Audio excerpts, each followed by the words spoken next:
I'm sure it was just a battery that was at fault. So there we are. Well, here we are. We've come to the last of our FFF meetings for This particular year. Come to the end of our Villains of the Bible. And it's my great pleasure to welcome to you the Reverend Preston, who is the curate in charge of St Andrews. So we do welcome him to the Triangle, although I think you've been in the building before. That's great. Hillary will have made sure you do. I've been to your cafe as well. Oh, well, very good. Excellent. So we are pleased to have you with us. Jezebel. Ooh. Jezebel. Gosh. Well, we know how Hillary dealt with it on Sunday in all edge worship, so we shall look forward to hearing how it's going to deal with this particular woman. Our villain, our last villain of this particular series. So, for the moment, over to you, and thank you very much. Thank you.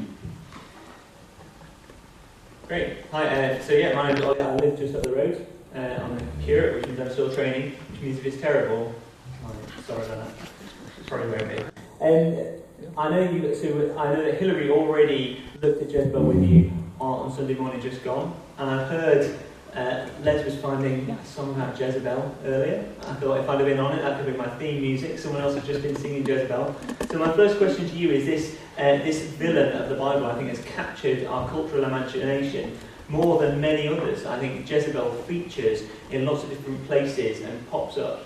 So my first question is to you, for you to talk on tables for a couple of minutes, is what cultural references can you think of where Jezebel pops up in popular culture and church culture? What do we mean when we talk about Jezebel?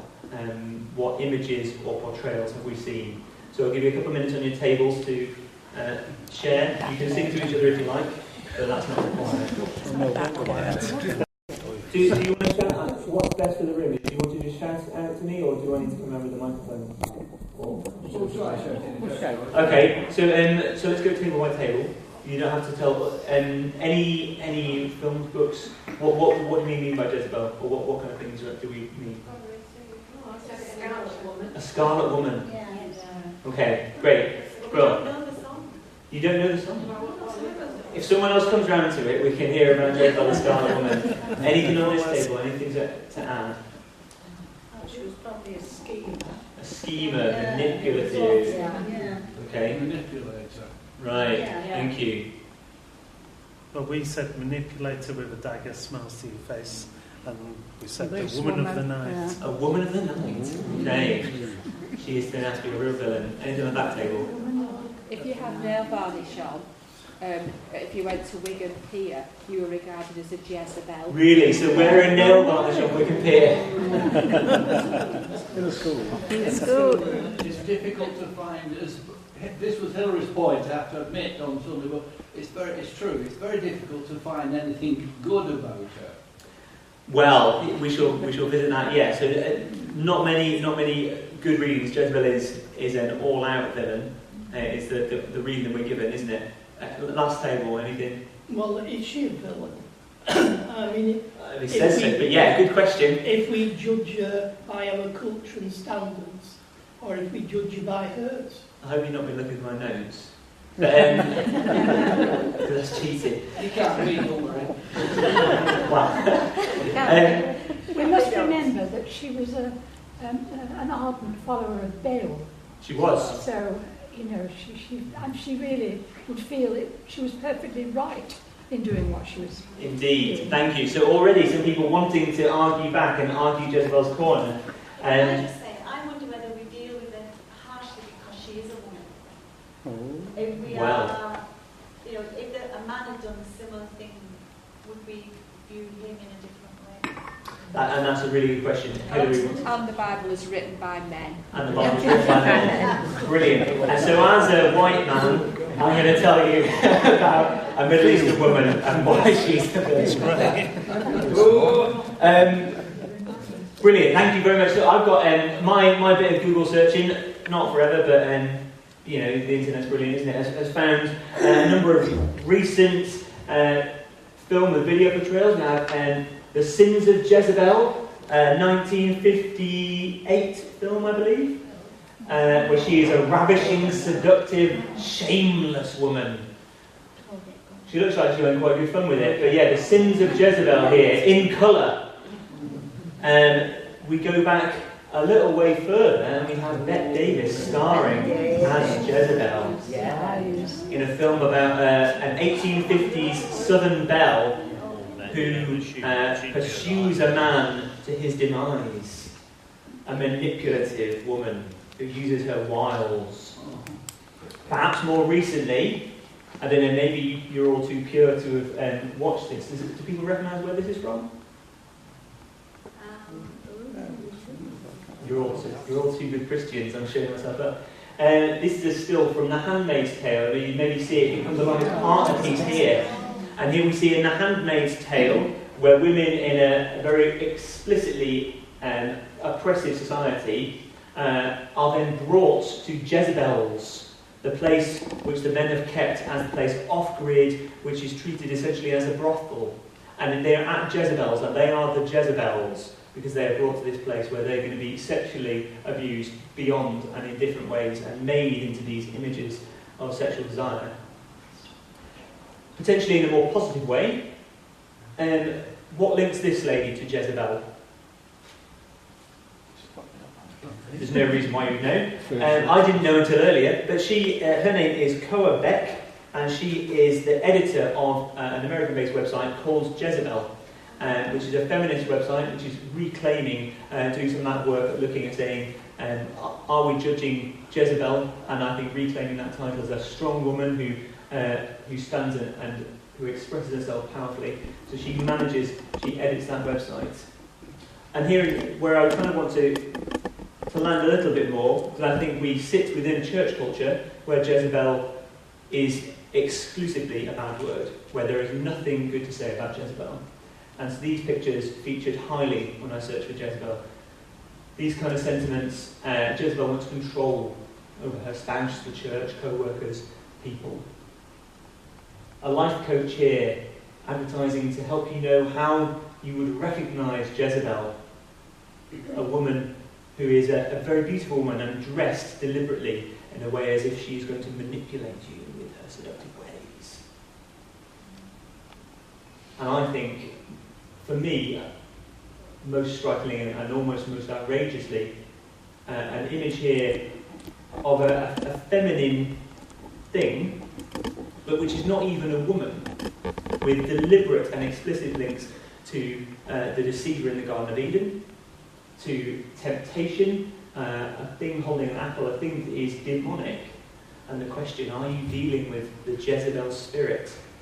That Jezebel has captured, particularly in some corners of the church, this idea of the manipulative, the seductive, the temptress. And it is a female force who is going to pursue you and lead you astray. The Jezebel spirit who will manipulate you into doing bad things. And it's her fault. Jezebel. Jezebel. So that's some of the cultural references. I know Hillary's done with you a little bit already looked at Jezebel. I wanted to look at what do we actually have in the Bible about Jezebel. So I put a couple of Bibles. You're not required to follow on. But if you would like to flick to 1 Kings, we're going to start... Jezebel pops into our story at 1 Kings chapter 16, where she comes from a foreign land. We've heard already someone mention that she is a committed Baal worshipper. She actually is a committed worshipper of Baal and Asherah, or the other name for Asherah. Asherah is the biblical name. Astarte would be the name of the goddess. Baal and Asherah are a divine pairing, a divine couple, and she would have come from Phoenicia, where as a royal someone of the royal family, she would have been almost certainly a high priestess in the worship of Asherah. So we have Jezebel coming as a committed idol worshipper, someone who is outside of Jewish religion in a country where worship is key and where society is structured around right worship and around there being one God only. She comes in as a force, someone who stands outside that system. She is married to Ahab in a kind of politically expedient partnering, and she's brought into this country and brings with her foreign gods. Jezebel, who comes into our midst in Israel, a foreign woman. That is 1 Kings 16:31. We then flip forward, we don't really hear much more from her, apart from seeing her negative influence of bringing in more foreign idol worship and pushing out the right Yahweh worship of Israel. And this escalates to a point where in chapter 18, still in 1 Kings, Jezebel begins killing off the prophets of the Lord. She's been building up Baal religion. Her husband, King Ahab, has been working with her to build up the worship of Baal, to give more places of worship for these foreign idols, for these false gods. And Jezebel not only builds up her native religion, but also starts to murder the prophets of Yahweh. And this ends with a major face-off with several of the prophets. Obadiah, in secret, hides 100 of Yahweh's prophets in caves. And then in 1 Kings 18 we see this major face-off between the prophets of Baal, who are Jezebel's crew, and Elijah, who goes with the remaining prophets, and they have this, who can make the altar set on fire? Probably a familiar story, I think. It's a riveting read. It's a really great narrative. You can see why Hollywood would go to it. The culmination of that story, as you may be aware, is Elijah wins this battle of prayer.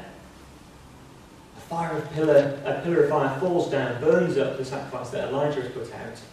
And his response to this, to have been proved to be the one who worships the one true God, is to immediately kill all the prophets of Baal.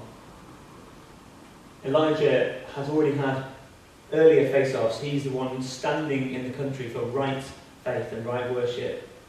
And this is his moment of victory. But immediately after his moment of victory, Jezebel hears of it and is understandably furious.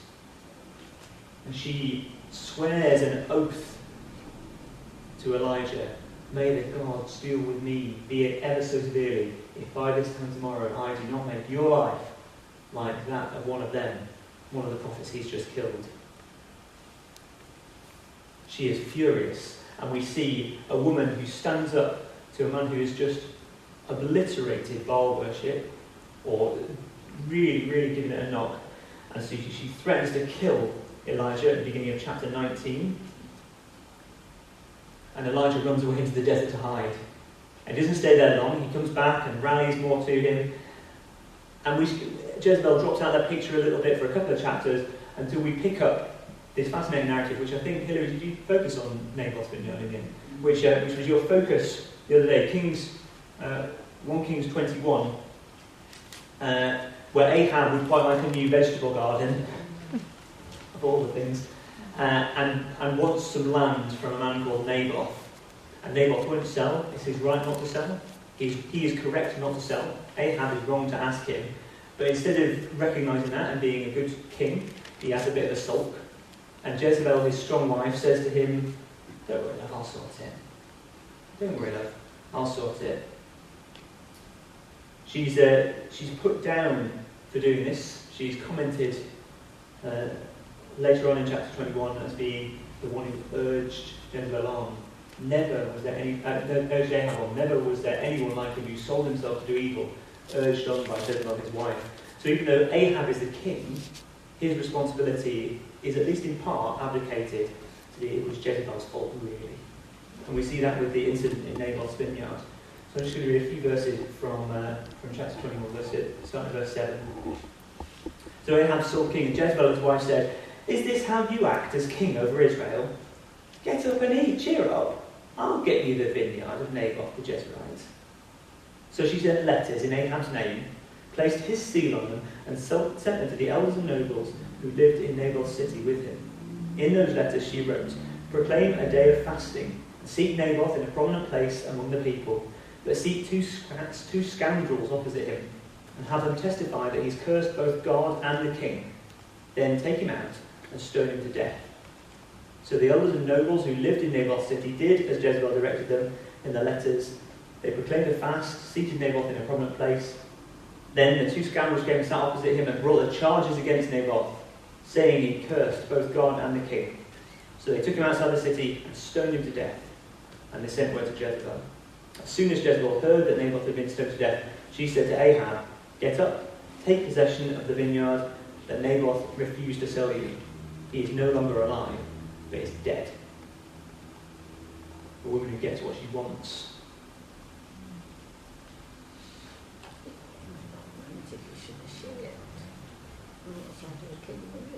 And we finish our 1 Kings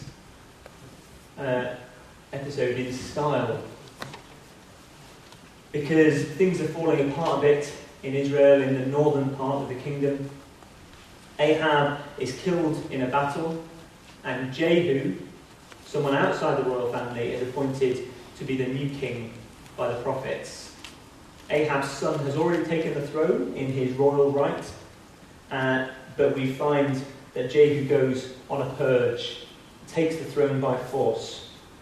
Elijah has already prophesied Jezebel's death, although Elijah does an interesting thing, similar to it being blamed on Ahab here, that God tells Elijah to prophesy against Ahab and say, "Ahab, your body will not be buried, but the dogs will lick up your blood." But instead of prophesying that Ahab will have that fate, Elijah, a few verses down, says that Jezebel will be the one whose blood will be licked up. And Ahab actually hears this problem, repents, and is told, "Oh, don't worry, it'll happen after you." So Ahab is let off a little bit. But after his death, Jehu comes and takes the throne by force. He kills their son, and he rides to meet Jezebel in this final face-off in 2 Kings chapter 9. And in 2 Kings, having just killed Jezebel's son, Joram, we now find that Ahab, there's too many fancy names here, isn't there? We now find that Jehu, the usurping newly appointed king, comes. He said to her son, "What peace can there be so long as the many whoredoms and sorceries of your mother continue?" And goes and tells Jezebel's men, Jezebel's eunuchs, to throw her out of the window, which they do. She's thrown from the window by her servants. She is said to have beautified herself before, which some have read to be getting herself ready to try and seduce Jehu. I think a better reading is that this is the proud queen that she is. People have kind of mentioned it already. And we find that, as was prophesied, her body is crushed. They go inside to have a feast, and when they come back out, finally, probably we ought to bury her a little bit, that the dogs have come, and the only bits that they can find left of Jezebel are a part of a hand and a head. It's not a lot. Let's find out. When they went out to bury her, 2 Kings 9:35, when they went out to bury her, they found nothing except her skull, her feet, and her hands. This is so that no one will be able to say, "There lies Jezebel." Jezebel, the villain of the piece, the final villain of the series.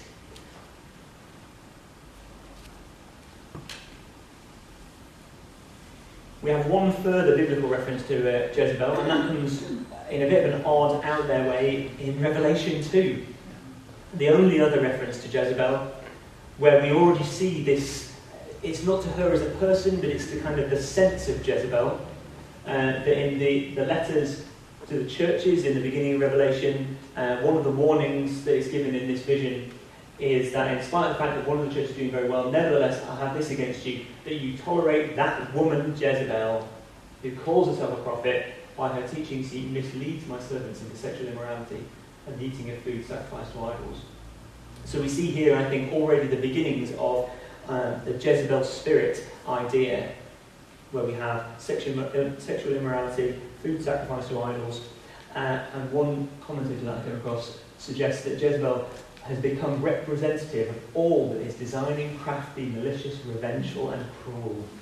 She has been put up as this ultimate villain, one might say.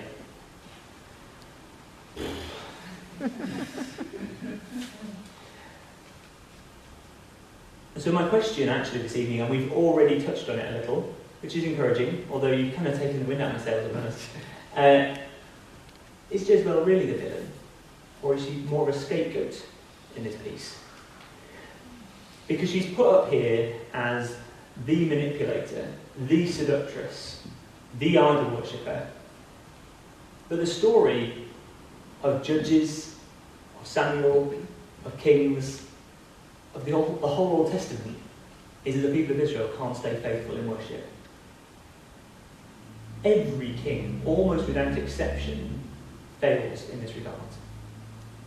All the way through, all of Israel's rulers have faults. There are very few who stand as perfect examples, as genuine heroes. Jezebel didn't come and introduce a new idea. Jezebel didn't come and say, hey guys, I've got this foreign god, his name's Baal, and look, he's got a wife, Asherah, look, we can worship them together. These things were already present in Israel. She increased them, and she stood against Israelite religion. But she wasn't the solo person who brought this all through. I wonder whether in society today we see a similar kind of scapegoating, of seeing issues that are wider concerns, things that are problems, things where we recognise our collective shame and guilt. And we end up blaming, I think, still often women, particularly in these areas of sexual misconduct and temptation. You maybe heard very recently the case which went to the Irish Parliament building, which name I can't pronounce, Charles writing, of a court case that had been heard in the Republic of Ireland, where a man who was 27 years old had been accused of raping a 17-year-old. He was acquitted, but part of the defence case was, well, look at what she was wearing. She was wearing a lacy thong. And so this politician, I think very bravely and very rightly, stood up and held up a pair of her own knickers in the building and said, in what way is this consent? In what way does this constitute consent? And it captured people's imaginations. There was pictures of pants all over Facebook for a long time, which was awkward. But when someone can stand up in court today and argue in a courtroom, you have to look at how she was dressed. She was wearing a thong with a lace front. We see this taken to its logical conclusion, I think, in The Handmaid's Tale, in this kind of almost apocalyptic scenario. The novel by Margaret Atwood made into a fantastic TV series, hard-hitting, very challenging, but where women have become subjugated utterly, and yet they are still the ones to blame for everything. And I wonder whether we see a similar thing here with Jezebel. So I would like to, oh, there's company there, that she obviously doesn't belong there, but I would like to revisit Naboth's vineyard. I'd like to revisit that story briefly. Because I think if we look at the story of Naboth's vineyard, we've heard that, you looked at it on Sunday, and we hear that Jezebel made this plot and plan. She sent out the letters. But you have to kind of wonder, did no one go, hang on a minute, Jezebel, look at this guy Naboth, he's fine. He's a good guy. They've lived in this city with him for their whole lives. Did no one question why we're going to have Naboth falsely accused and then taken out and killed? There must have been at least one other of these local nobles. We have these two scoundrels. Jezebel's the one who's imagined the piece. We've got two other people, two men, by the way, who are the ones who've made the accusation, who've whipped up this mob. I wonder whether we end up with actually that Ahab, local leaders, people on the ground, colluding, playing for the people in power. And it's quite handy to blame the foreign woman, isn't it? Quite handy to blame the outsider. Especially when after not too long, she's the dead foreign woman. Oh, she was terrible, that Jezebel. Oh, I tell you what, she came in and she took us all right down the garden path. Where's the responsibility? I wonder whether we end up with Jezebel as a caricature, as the temptress, as has been mentioned in a patriarchal culture. as a manipulative foreigner in an explicitly xenophobic society. Ancient Israel was very suspicious of outsiders, and there were rules about not mixing with them. As a woman who dared to assert herself in a society where men were in charge. I want to briefly hop forward to the New Testament, because it's a bit hard going, isn't it? Let's go to Jesus for a minute, because I think we see maybe some parallels here with the woman in John chapter 8 who is brought out before Jesus in the temple courts, the woman who had been caught in adultery. And I wonder whether we see a similar thing. I think we see here again a group of men who imagine themselves as very pious, but who somehow, and I invite you to imagine, have found a woman in the midst of adultery. How did they know? They've been listening at people's doors or watching where they go. And I challenge you to imagine, why is it the woman who was caught in adultery? It's a hard thing to do on your own. So we find a woman, not a man, who has been caught in adultery. How did they know she would be there? And they have dragged her out. Almost certainly they're naked. They imagine themselves to be the righteous few, standing up for standards. But I wonder instead whether we might see a picture of a group of frustrated men who are almost enraged at their own feelings of lust and sexual temptation. Men who are filled with shame internally and who are projecting this onto a convenient scapegoat. The woman who can be extended. The woman who can be blamed. Well, I am a good man, but did you see the underwear she was wearing? I'm a good man, I wouldn't inappropriately touch anyone, but she was very flirty. I'm a good man, I'm a family man. I wouldn't have an affair. She manipulated, she got in my head. And not just men, just to be clear, there's women in the room as well. There's different things we get, but I wonder when whether we check our own hearts when we find a problem. I think that's, for me, one of the big challenges that comes from the Jezebel story is that Jezebel, to me, clearly was a villain. She clearly did evil things. She was not a good person you would want to follow on from and copy. But Jesus says, let the person without sin throw the first stone. And everyone walks away. He says, check your heart. And he turns to the woman and says, where are your accusers? They can't answer. Well, I don't condemn you either then.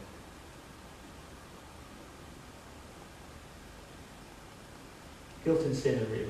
It's not that Jezebel didn't do bad stuff. But didn't David, King David, one of the heroes, I don't know if he's one of the heroes in this series even, David sought a woman out, raped her, and had her husband murdered. And that sounds probably most of the way as bad as what Jezebel did. But he's the hero. And she, they'll let her in the church. And to be honest, I've already said the other kings of this period were almost equally bad in idol worship. Solomon managed to marry hundreds of women, most of whom were foreign women, and was a fantastic idol worshipper. He went through the roof on idol worship. And so although I think it would be fair to say and right to say that Jezebel is guilty, she has guilt, she has wrongdoing, she is an idol worshipper, but she's also a proud, strong queen. There are things here that I think people like the Jezebel website rightly want to celebrate, standing up against an oppressive culture. Was she manipulative? Maybe. I think it's probably equally as likely that she was blamed later, that she has become a handy peg to hang shame on.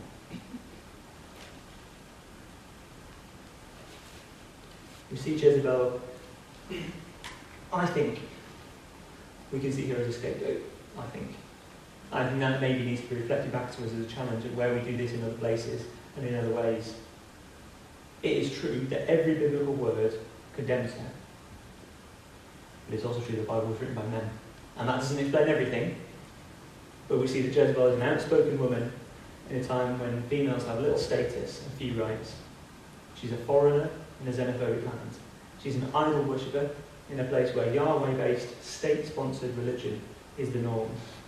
She's a murderer and a meddler in political and public affairs in a nation of strong patriarchs. A traitor in a country where no ruler is above the law, and called a whore in a territory where the Ten Commandments originate. She's not an example to follow. I wouldn't be putting her on the heroes list.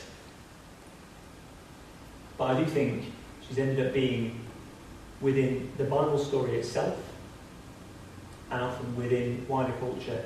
And we see the way that her name and the idea of Jezebel is still picked up and used in popular culture, used as a way to deflect, used as a way to distract from our own guilt, from taking responsibility. Which is a hefty talk. So the challenge, and I'm going to give you 1 minute and then I'm going to wrap it together. What's the good news here? Because the Bible's meant to be good news, yeah? Or following Jesus is meant to be good news. What's the good news here? So probably slightly more subdued now, I think, than when you're thinking about Jezebel, the Scarlet Woman. But on your tables, well, let's tell you what, let's hold our time as 15 seconds of silence to let that settle. And then I'll pray, and then I'll give you 1 minute to talk on your tables, and we'll see whether anyone can think of any good news. I've got some notes, so we've got ahead of time, but feel free to. So let's just sit and hold silence for a second.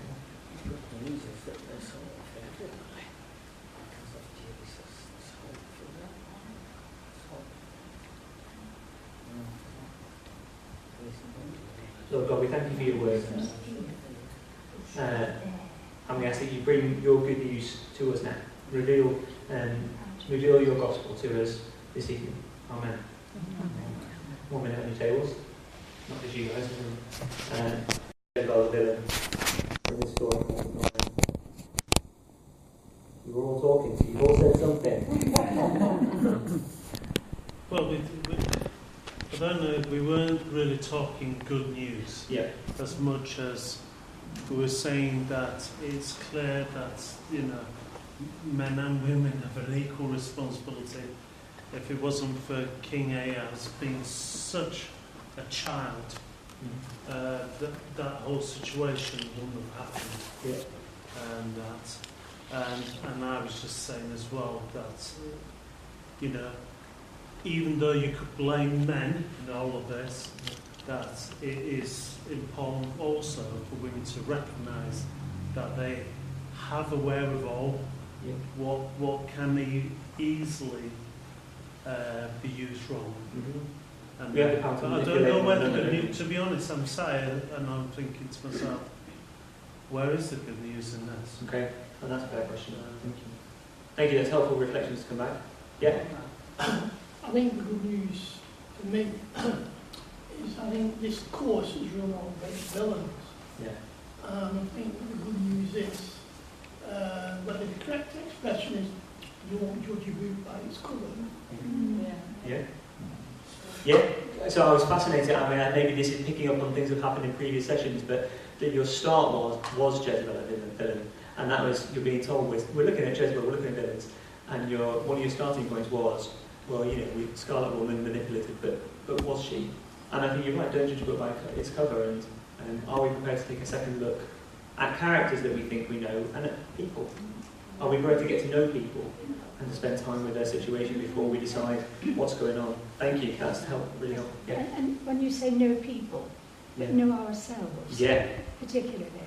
And I think that story, the good news from that story, is that we should all question our beliefs and our actions and our way of life. Yeah. But I would myself just argue against the scapegoat bit. Okay. Yes, because I think she was just a driven woman who had lived through all the Baal situation. I mean, that had been her life. Yeah. and what she'd been And that was, taught. and she has great integrity with that. I think you're right. She had been brought and taught a certain faith. I think as a Christian, I would say she didn't realise that what she got when she had the opportunity to meet him, but she followed her own faith with integrity, and absolutely that's one of the reasons why she is most spoken against. But that is, and she was a very strong woman. And she, yeah. Anything else? Anyone else want to throw back? I was only just going to push back that she didn't, even though she followed it with integrity, it gave her no right, and never in the history of Israel were so many people murdered for their faith in the history of Israel. So that's why she's got that label. Although it was a well-deserved label. But to throw back again, we have Elijah, and I've taught that story of Elijah at Horeb in a Sunday school class, and we go, and he wins, hooray! And he murders 450 people, hooray! And Elijah commits mass murder equally in the name of religion. Well, so did God when Moses and the ground opened up. Well, so we get into violence goes all the way. But yes, no one stands blameless, I think. I think check your heart, check your own heart, self-awareness. I think that's a challenge. I think that can become good news, though, awareness.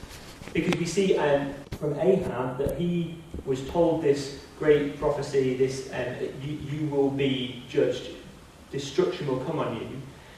He went into repentance and recognised, I have failed, I've done wrong, and is told it won't be you, it will be the next generation.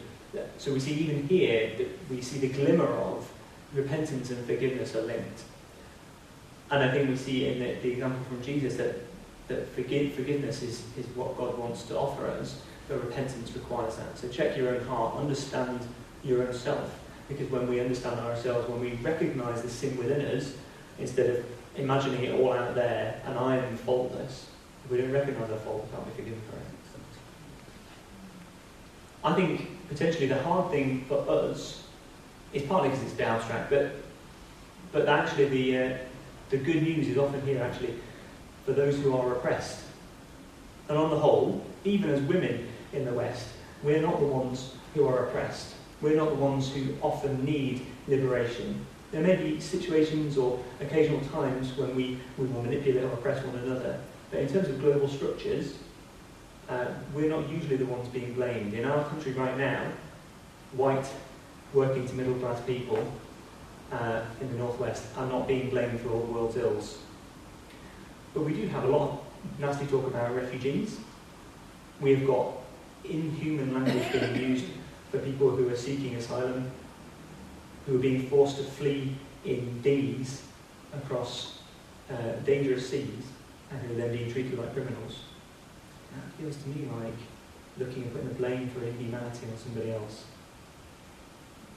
We have a nation where, in all the Brexit, wherever you stand on the British exit from the European Union, a major point in that was immigration, where people who weren't born here, and some people who will really bang their drum for people who weren't born here.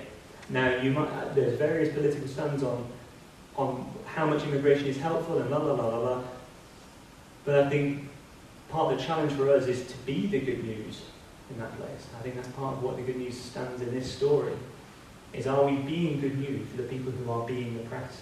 Are we going to stand around like all Jehu's new supporters who used to be followers of Jezebel and her family, and say, oh look, Jehu's the king, hooray Jehu, hooray, yeah, we were always with you really.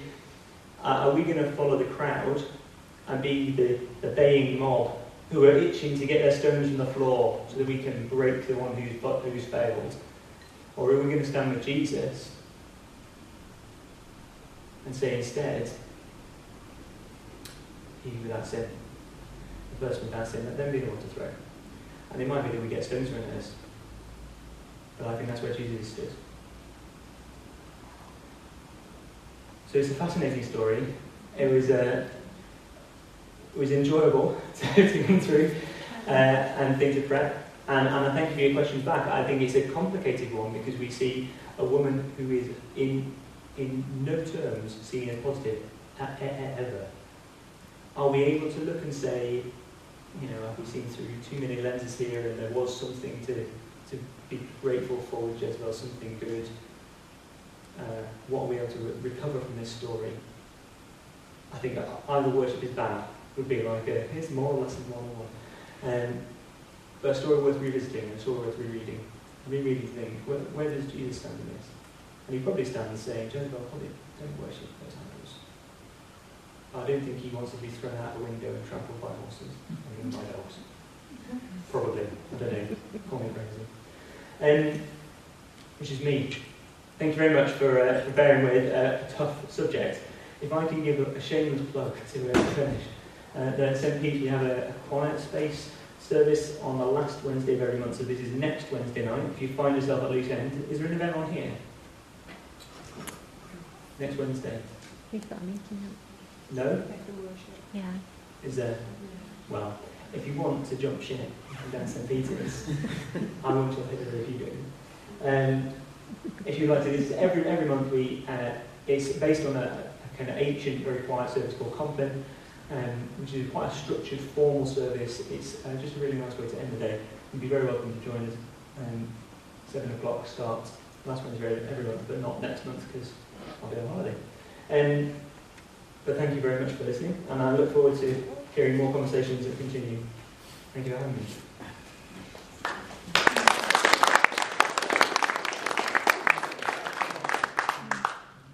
Well, thank you very much also for speaking to us. Shall we just have a word of prayer? Let's pray. Father God, we thank you that we are able to learn, and sometimes we don't, but we are able to learn from every story that you tell us, every story that we read, every instance, incident in your great work is there in some way to teach us, to lead us, to show us. And it's easy sometimes to criticise, it's easy to condemn. That's not to say, Lord, that you don't want us to be aware of wrongdoing and wrong attitudes. But you do want us to be aware of the story behind the news.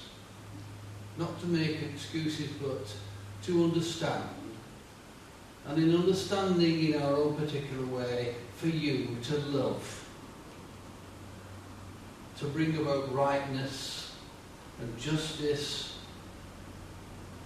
and the understanding of your will for each and every one of us.